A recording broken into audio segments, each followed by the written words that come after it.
Coming up on the Good Morning Show, dozens rally in protests on FAMU's campus as the latest presidential contender pays a visit. The latest on Barbara Johnson's interview. What comes next in the search? Plus, a packed agenda for Tallahassee's City Commission with a high-profile item pulled from discussion early on.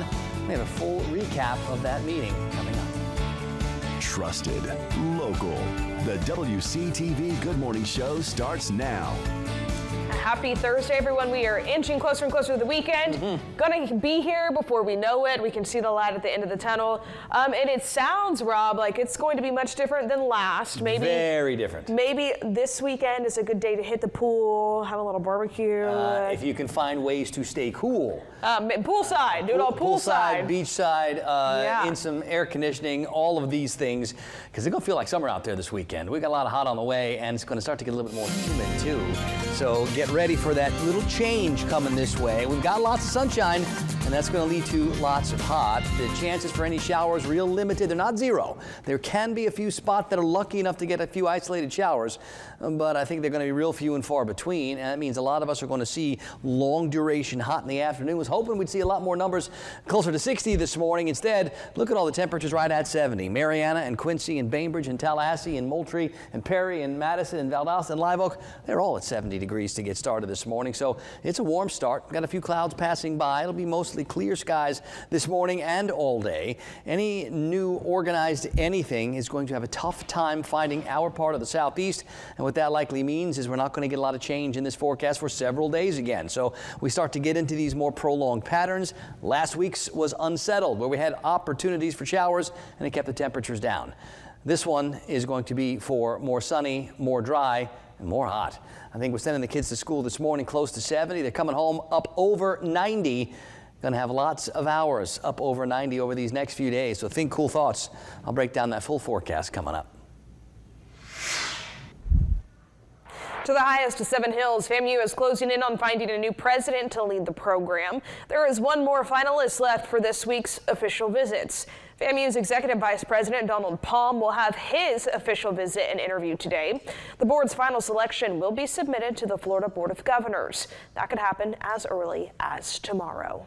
I know that education is transformational. I know that our education ecosystem, especially in higher ed, is in the middle of some shifting and changing dynamics. The third FAMU presidential finalist visiting campus yesterday.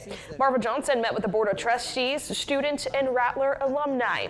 Now, during the alumni Q&A, Johnson addressed concerns that she was a political pick. Some of Johnson's critics rallied on campus during her visit, including FAMU alum and well-known movie producer Will Packer. Packer says he came out to show support for Bill Proctor and his efforts to calling out the presidential search. Yeah, he pointed out that he's not endorsing any candidate specifically, but he does protest against Marva Johnson. And as Stacey Inez shares, Packer says he feels that she's not qualified to run this historically black college.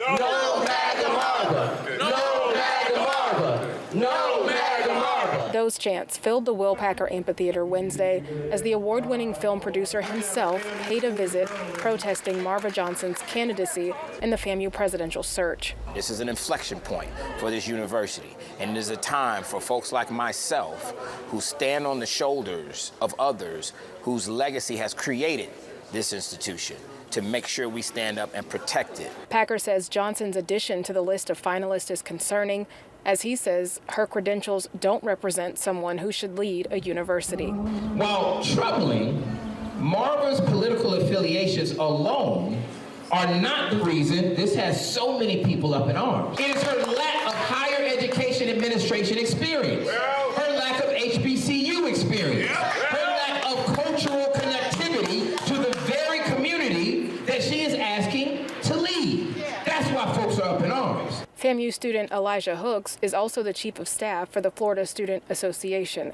He started the Change.org petition against Marva Johnson, which now has more than 11,000 signatures. Because we want a leader that represents us as a student. At the end of the day, the students make up the university, but our leader represents us throughout different various platforms. So we want a leader that represents the true values of our students. He says he doesn't want other students to think they don't have a voice. Today is the opportunity for us to stand up and be at the forefront of what activism and justice is, and that's what FAMU represents. And Packer says this protest is necessary to protect other universities in the future. The undermining of the true principles and pillars on which HBCUs are built, this is bigger than FAMU. But like always, FAMU is prepared to lead the way, and I'm proud to be a part of that. Now, it was a packed agenda for Tallahassee City Commission, with many impacting the way local officials run the city and possibly some changes coming. The City Commission voting unanimously to move forward with a proposed moratorium on new gas stations. Now, if formally passed, it'll run from August 20 to the end of the year. They also voted to initiate foreclosure proceedings on Washington Square. That's the failed 19-story development right behind the courthouse. One restaurateur was surprised that one item wasn't on the agenda, adding that if Madison Street isn't permanently closed, someone's going to get hurt. If that game would have ended on time and we would have had people from that game down in the district, you would be talking today as if this was something that happened in New Orleans. If you do not take action in our area, someone will die. I'm telling you now. City staff says they're finishing up a traffic calming study, but not considering a full road closure. Commissioners also advanced a lawsuit using eminent domain to complete FAMU Way. Now, the city attorney called to say that she pulled the Circle K item because she wanted to get some additional information. She did not explain why the item was pulled. When community members were there to speak, yesterday's meeting also included other newsworthy items, including a major raise for the city's treasurer and clerk. At the Florida Capitol, state lawmakers are inviting Governor Ron DeSantis to share his ideas on property tax reform. Governor DeSantis declined the House Property Tax Committee's invitation to appear at its next meeting. He's at odds with the House on several issues this year, including how to handle rising property taxes. The committee is not sure when they'll meet next, with the schedule for the legislature in limbo until a budget is finalized. The committee does plan to meet throughout the state this summer. And Governor DeSantis also hosting a roundtable discussing Hope Florida. He calls Hope Florida a success. Now, the governor hosting the table with First Lady Casey DeSantis. Hope Florida is the First Lady's welfare assistance program, connecting people to charities and community resources for help. Hope Florida and its foundation were subject to a legislative investigation last month after a $10 million donation disappeared. The investigation ended after key people didn't show up to testify. Keeping our community clean, the Leon County Sheriff's Office partnering with the Kearney Center for another cleanup along their stretch of West Pensacola Street.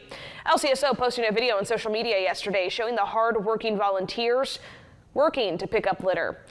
This follows a similar effort back in February that saw them collect more than 2,700 tons of garbage. We previously reported on concerns about West Pensacola and efforts to improve the neighborhood.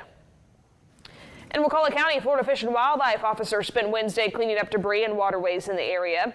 They haven't done this in more than 10 years. Recent hurricanes have definitely added to the amount of debris in the water. Officers collected crab traps, carpets, and all kinds of items.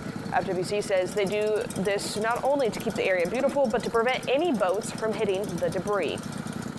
Including in the debris is going to be derelict crab traps. So that's going to be traps that are either damaged, destroyed, unusable, or don't have the required names and buoys on them. So, these are hazards that are not seen from riding in your vessel that can cause potential damage. FWC used 7 boats, including airboats, to make sure they could get all the areas they needed to be cleared out. And with the hurricane season just around the corner, the city of Tallahassee is preparing now for possible storms and urging residents to do the same. City officials hosting 3 free community workshops as part of the city's plan for readiness and emergency preparedness program. Organizers say that there'll be tips on what supplies to have on hand, steps to protect people, pets, and property, and available resources that can help residents prepare. Now, the first workshop is today. It'll be on West Tharp Street from 6 to 8 p.m. In South Georgia, Valdosta State University is planning to use $5 million from the state to renovate its education center. The university says the renovation will strengthen the role VSU plays in improve K-12 education in the area. Construction is set to start in summer of 2026, and the project should be completed by spring of 2027. For Thomas County residents, a temporary road closure is coming your way today. West Walcott Street and Oak Street will be closed so the railroad can install warning devices. That closure will last until next Wednesday, May 21st. All right, 5:40 on this Thursday morning. Rob, it sounds like a good day to crank up that AC. You know, things are starting to get a little warm out there. They're going to go from warm to hot over the next couple of days, and we'll see how much that humidity starts to get turned up as we head into the weekend. A lot of us are starting near 70 this morning. Was hoping it would be back down closer to 60 like we had yesterday, but little changes in the air mean little changes in the temperatures, and I do think we're going to get up over 90 today without much trouble and likely spend a few hours there.